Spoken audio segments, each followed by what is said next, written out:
Hello to everyone and welcome to this week's blog. I hope that you're doing well.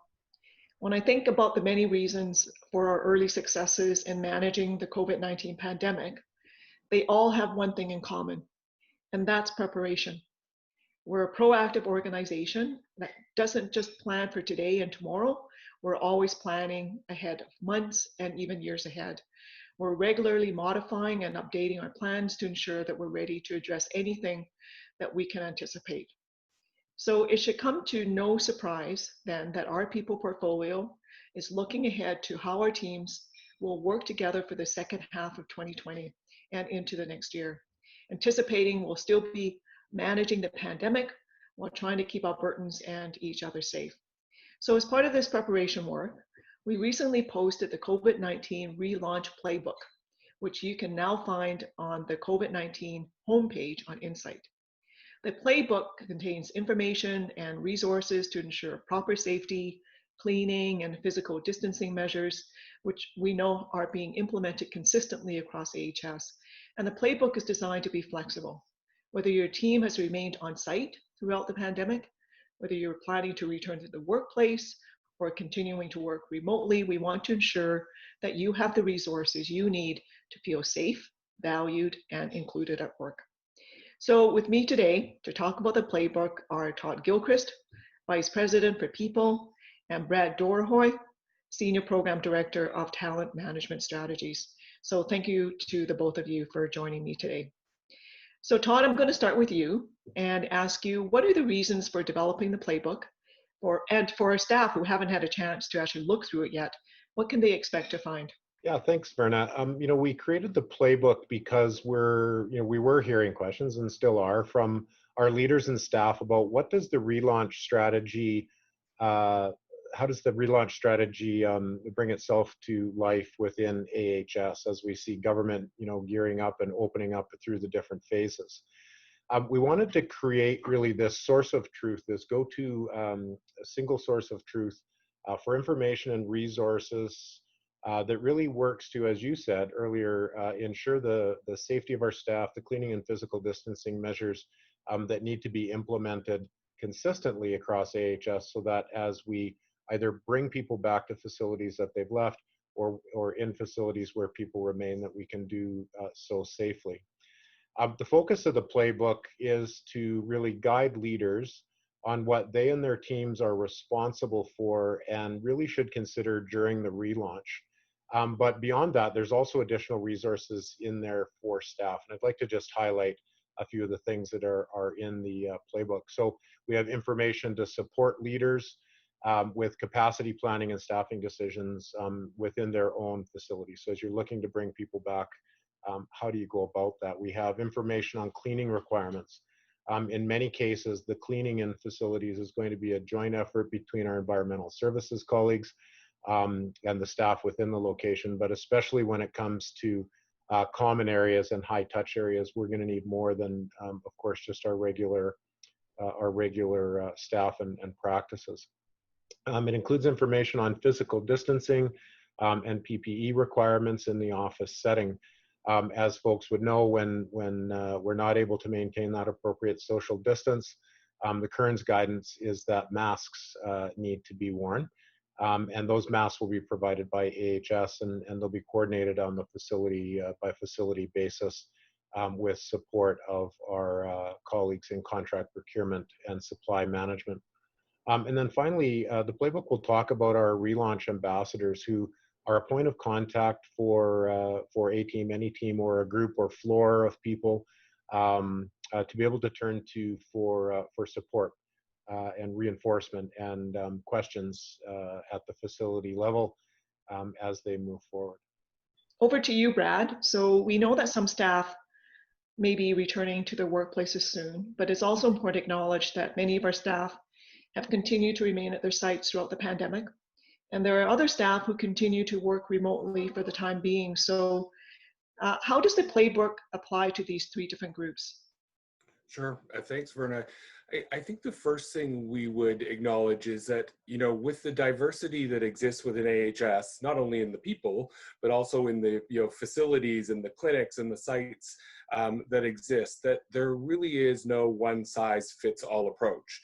So what we tried to do was engage a group of representatives for and on behalf of the organization that took that into consideration, so that no matter what your situation, you can see yourself and your team in the steps that are outlined through the playbook. So our recommendation at this point in time is that individuals who are working remote continue to do so. We hope to evaluate in the next few weeks what the recommendations will be for the organization for a safe return or other alternatives that we'll be pursuing. I think the other piece that we want to acknowledge is that what is version 1 is a starting point. Relaunch isn't an event. It's an ongoing process. And this playbook will ideally be, a go-to reference for leaders and individuals to ensure a safe and secure either return and or to review existing practice that may be in place. And this can be used as a reference point in that regard as well. Another question for you. I understand that in the development of the playbook, that AHS looked at some other organizations for inspiration and direction. So can you tell us a bit about how we compare to some of the other relaunch guides and playbooks that you looked at? And now that the playbook is complete, is there a broader audience for this outside of AHS? Sure. Yeah. So what was interesting is we, did a quick environmental scan in terms of what existed out there with regard to a guideline or a playbook. Various industries and organizations are at different levels of a maturity model. But one of the first that I was introduced to was through our relationship with Gallup, who, as everyone knows, we use for our people survey. They had put me in contact with Ford, and I was able to see this very comprehensive playbook that Ford had put together. And what was interesting, from the time that basically kind of COVID hit, where their manufacturing plants were, they also created basically a committee that mirrored what do we need to address to get our folks back into manufacturing plants. So that was kind of an interesting lens to look at. It then led us down, spoke to some developers in the UK who were building some interactive playbooks. We looked at New York Presbyterian Hospital and their mock-up. And then lastly, Kaiser Permanente was another kind of benchmark for us. So what it has led to is, and to you and the leadership team, with regard to sharing what we've created, we have had requests from Saskatchewan Health to share our playbook. The Conference Board of Canada has already seen it, and I just received a contact today from CCHL asking if we would share it. And the reality of it is that our table of contents, I think, would be applicable to many. Obviously, our content is unique to us, and others will be building the same. Todd, as we move through the different phases of the Government of Alberta's planned relaunch strategy and more information becomes known, will we be updating the playbook? So the short answer to that question, Verna, is yes. We realize that there's still, I'll say many unknowns to what we're moving through in the next coming months. But as government is continuing to move forward with the province's relaunch strategy, we will be updating, but we needed to get some information into the hands of our leaders and staff now. So certainly watch for updates to come. As you would know, Verna, this is a very important topic for the organization, and it's actually getting sort of weekly discussion and attention at the ELT table.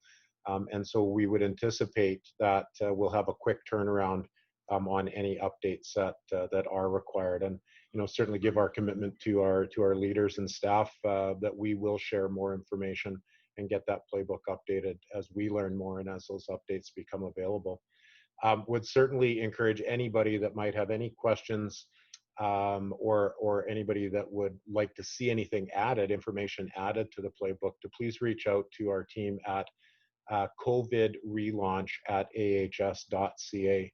Thank you, Todd and Brad, for your work on this COVID-19 Relaunch Playbook and for joining us and talking about this really important document, because we know how the pandemic has reshaped many aspects of our lives, including how we do our work.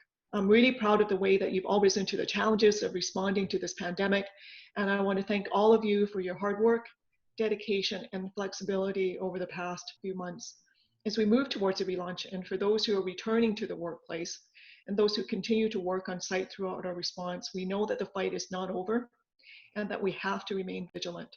So I encourage all of you to visit the COVID-19 webpage on Insight, take a look at the Relaunch Playbook, and learn what we can all do to prevent the spread of the virus in our hospitals, clinics, and offices.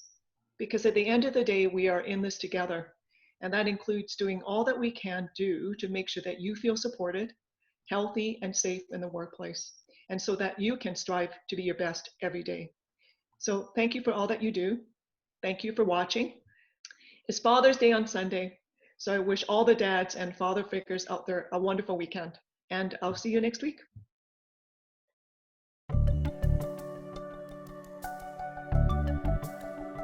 Together, we do amazing things every day.